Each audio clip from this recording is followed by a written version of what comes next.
Greetings, good people. What's up? What's happening? Sean Mnangagwa caught up in a mix-up. Serious stuff we are seeing happening here. ED son is our boss, said the armed robbers. We see this is the cover story of the Zimbabwe's News Day. Now these armed robbers remember, this guy is a soldier here. So me just seeing the word armed, I forget armed means somebody who is armed, given something to hold in their arms. Armed robbers. So anyways, let's jump into the story there.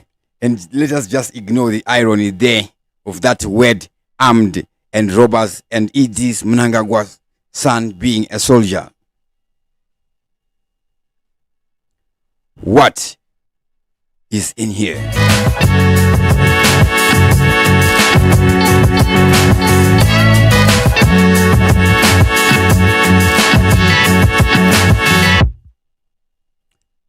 So this is what they write.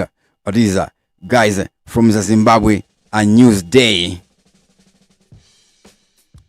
A 5-man armed robbery gang allegedly masquerading as military intelligence and police detail name-dropped members of the first family before extorting mining firms in the Matabeleland region. 3 of the suspects, Munyala Zicharakupa, Victor Jaja, and Tawanda Mangi, appeared before Bulawayo Magistrate Evelyn Mazikatire yesterday, charged with impersonating public officials, attempted extortion, and extortion. The suspects, who are being represented by Brian Sengweni, were remanded in custody to tomorrow. Investigating officer Superintendent Edmo Runganga told the court that they were a flight risk since their suspected accomplices are still at large. The suspects were exposed after they targeted some mines in which prominent Bulawayo lawyer Dumisani Dube is an interested party. It is alleged that the suspects resorted to extorting money from the complaints to challenge a corporate rescue certificate that was held by Dube. Runganga said if they were granted bail, they would interfere with the witnesses since the racket seemed to be involving police officers and government officials. The 3 were arrested after Dube went to Harare and engaged President Emmerson Mnangagwa's son Sean and the Attorney General's office following endless extortion raids against mining firms in which Dube is an interested party. In his statement, Dube said Sean disowned the gang and he told him to report it. Allegations are that in February this year, Jaja visited Dube's office and introduced himself as a former police officer in charge, Baitbridge Police, who was now attached at the President's office as a member of the President Protection Unit. He claimed to have been deployed to Sean's security team with Mangi and his immediate boss in the office of the President.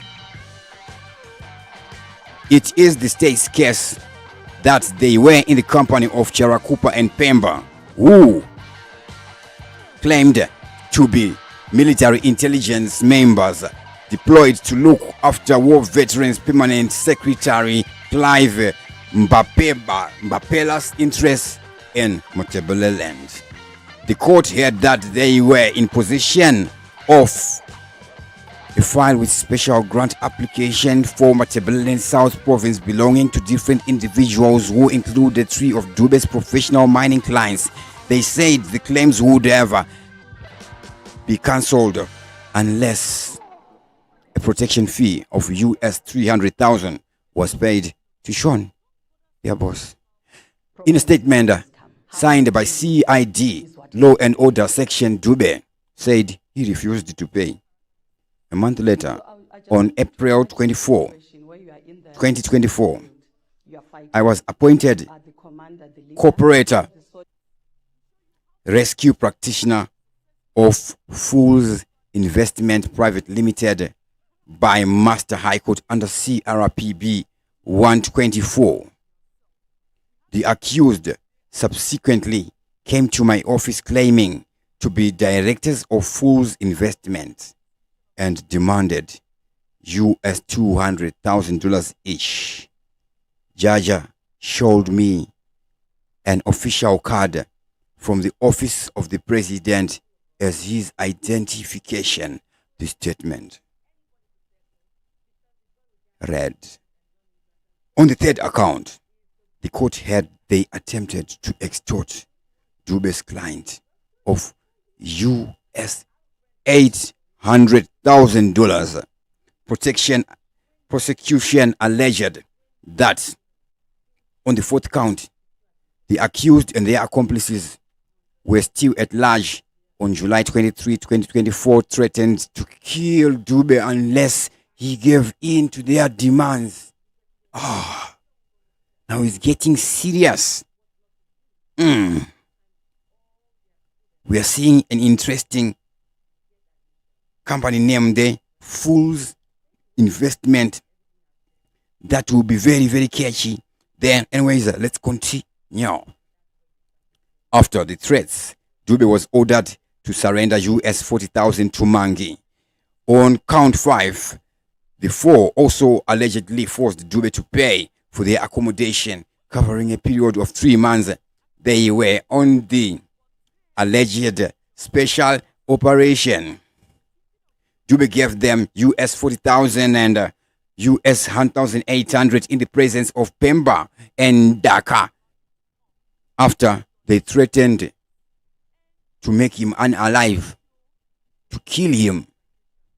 In total, they extorted US $55,300 from Dube. On several occasions, a report was made to the police, leading to the arrest of 3 suspects.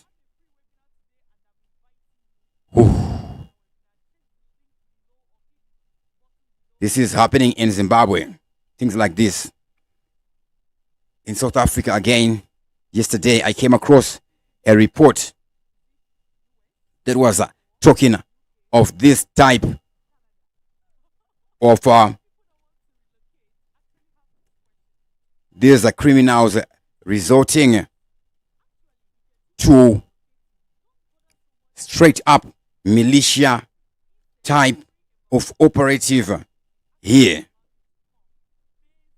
Extortion, threats of murder, and getting monies from people who are running businesses. Now, these low lives, very entitled, they demand hotel accommodation, and the amounts they are demanding there, amounts that would basically leave a business with no capital.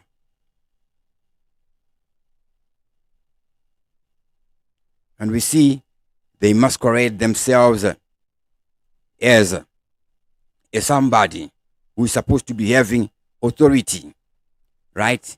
Okay. Let's say they are believed when they are masquerading. Now, this asking for bribe part, how does it come in? These criminals, why do they need to masquerade first before their activity? Is it to gain compliance? Because without thinking, the victim may just think that they have to comply. How you deal with them is what is going to make. So in this world, nobody is untouchable. No matter who may come to you and and say whatever. We are seeing this one here. Let's say we are scared of the ruling guys. Okay. And then they come and they say we are from the ruling guys, but we are the criminal guys.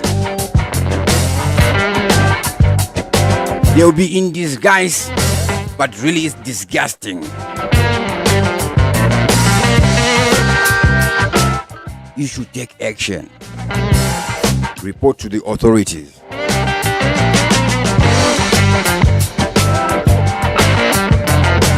So this is not the first instance or the first story we are seeing of people masquerading. There is deeper criminal activity in Zimbabwe. Different types of operations. But at the time that we're living in these days, it's even more serious than ever before. We have never seen more criminal activity in Zimbabwe any time than now.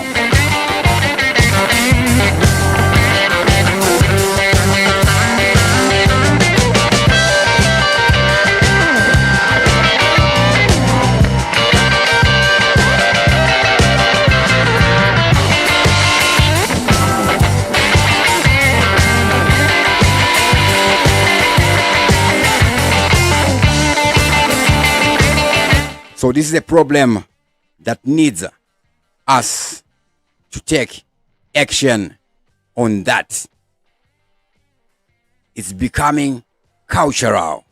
It's becoming trendy, rampant. Like really seriously serious.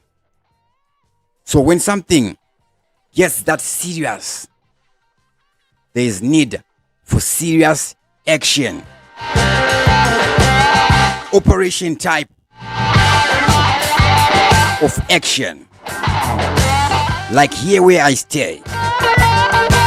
Criminals in their activity outside my house. Non-stop spying, non-stop, all those sort of things. It's happening. Up and down street number 1, number 2, 3, 4, 5, 6, 7. And then they come and they're harbored by my next door there.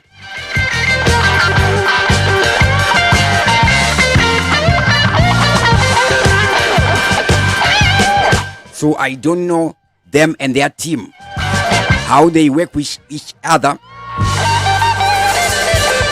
But these are known low lives, petty criminals. Even by the police station, they know that these are low lives who can do anything.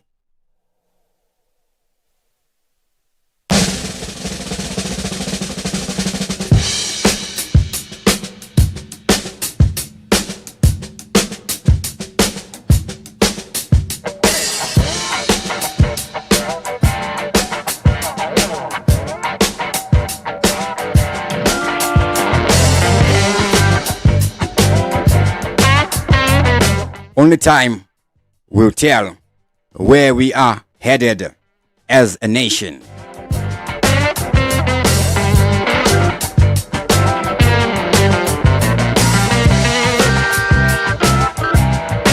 But it's up to us to bring down anything that threatens our existence. With that, I sign out. Dr. Clarence is the name. TV7 Live is the channel. As always, thank you for watching.